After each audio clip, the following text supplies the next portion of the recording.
À gauche les montagnes, à droite les montagnes. Devant il y avait un obstacle. Je dis à Moïse, pourquoi tu pries? Parle. Amen. Et quand il a parlé, il y a eu un miracle. La mer rouge s'est séparée en deux. Amen. Nous avons dit que la parole, c'est une pensée exprimée. Le monde de la pensée, c'est un monde invisible. Dans le monde de la pensée, c'est un monde illimité. C'est un monde de vitesse. Vous dites amen. Tu es assis ici, là. Tu peux retourner à la maison. Amen. Tu ne vas pas utiliser le bus. Tu ne vas pas utiliser ta voiture. Mais rien que dans la pensée, tu retournes chez toi à la maison. Tu ouvres le poignet. Tu rentres au salon. Tu vas dans la cuisine. Mais pourtant tu es ici. Dis amen. Tu peux être ici. Tu arrives à Plaza. Amen. Ton esprit se promène dans l'aéroport. Vous dites amen. Maintenant, nous pour savoir, pour connaître tes pensées, tu dois parler. Et quand tu parles, tu exprimes tes pensées. Amen.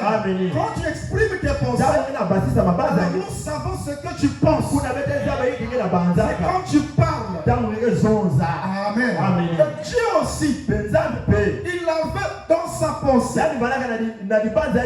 Et dans sa pensée, il avait ses pensées. Amen. Et ces pensées de Dieu, c'est ce qu'on appelle les attributs. Amen. Il y a la pensée. Et cette pensée, il y a les pensées. Et ces pensées-là, c'est ce qu'on appelle les attributs. Amen. Et dans ces attributs, et dans sa pensée, il voulait exprimer ses pensées.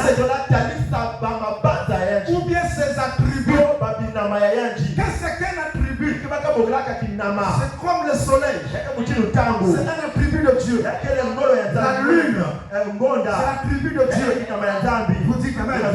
Je prends un exemple simple. Je suis devant le frère Enverra.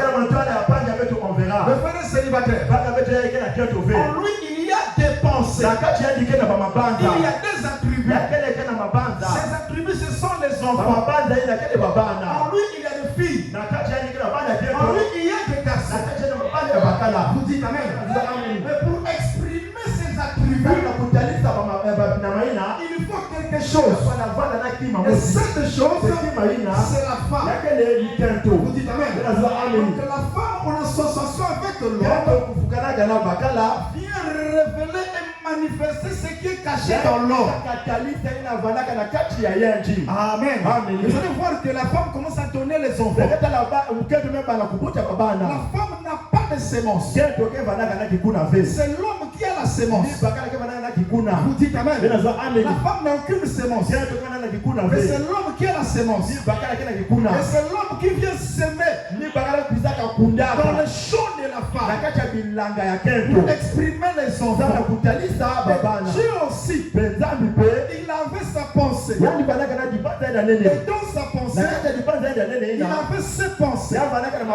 Et dans ses pensées, il y avait des attributs pour devenir père, pour devenir sauveur, pour devenir sauveur, pour devenir guérisseur, pour devenir Dieu. Amen. Et ces pensées, cette pensée, c'est ce qu'on appelle l'éternité. Et cette éternité, c'est un monde sans fin. Dans cette éternité, il n'est pas Dieu. Il est éternel. Alléluia. Il est l'éternel. Il est Elohim. Celui qui se souvient de lui-même. Il n'est pas encore appelé Dieu. Parce que le mot Dieu signifie objet d'adoration. Amen. Il est tout complet. Il n'est pas encore appelé papa. Amen. Parce que tout est en lui. Au moment qu'il va exprimer ses enfants, on va l'appeler par papa. Là, il est seul. Dieu aussi. Il est Elohim. Alléluia. Il a en lui les attributs. Il a en lui ses pensées. Il veut exprimer ses pensées. Il veut manifester ses pensées. Il veut être Dieu. Vous dites amen. Donc l'unique chose, la chose qui a fait que on puisse découvrir l'éternel. Amen. C'est ce qu'on appelle la parole. La première création, c'est Dieu lui-même. Amen. La première création, c'est Dieu lui-même. Question et réponse sur la Genèse.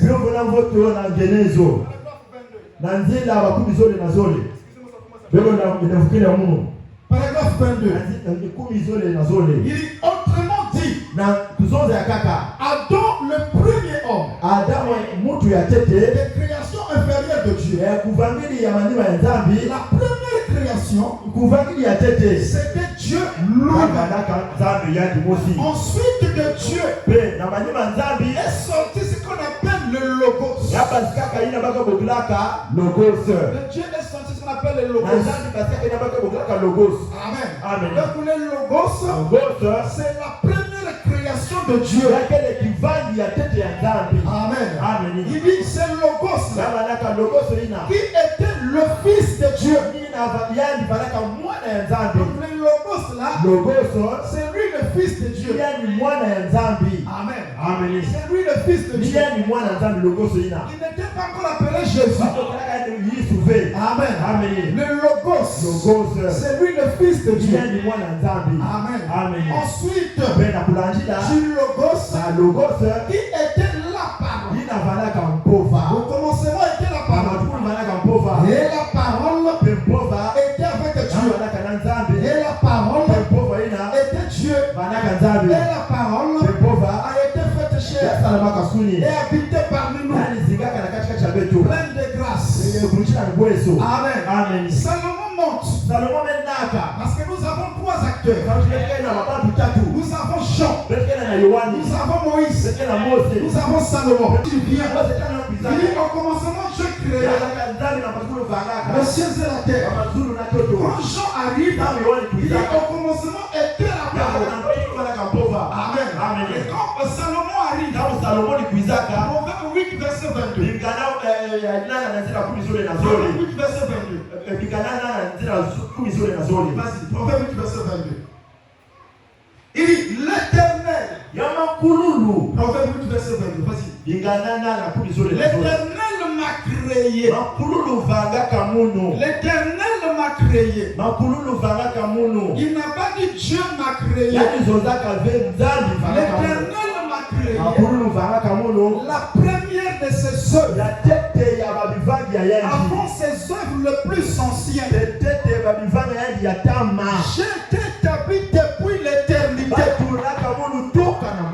Dès le commencement, avant l'origine de la terre. Mais c'était qui? C'était le Logos. C'était qui? C'était le Fils de Dieu. C'est lui qui était au départ. Jean 1 verset 18. Jean 1 verset 18. Vas-y, Jean 1 verset 18. Oh là là. Jean 1 verset 18. La Bible déclare. Il dit personne n'a jamais vu Dieu. Le Fils unique. Amen. Le Fils unique qui est dans le sein du Père. Et c'est lui qui l'a fait connaître. Le sein du Père, c'est l'atmosphère éternelle. Amen. Personne ne connaissait Dieu. Personne ne pouvait voir Dieu. Même le Fils unique qui est dans le sein du Père. Le Fils unique, c'est le Logos. Le Fils unique, c'est la parole. C'est lui qui a révélé révélé qu'il y a l'éternel quelque part. Branham déclare l'éternel, il s'est condensé dans le logos.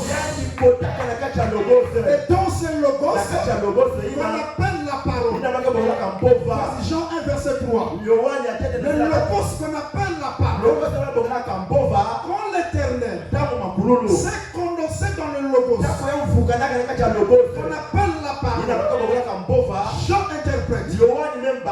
Toutes choses ont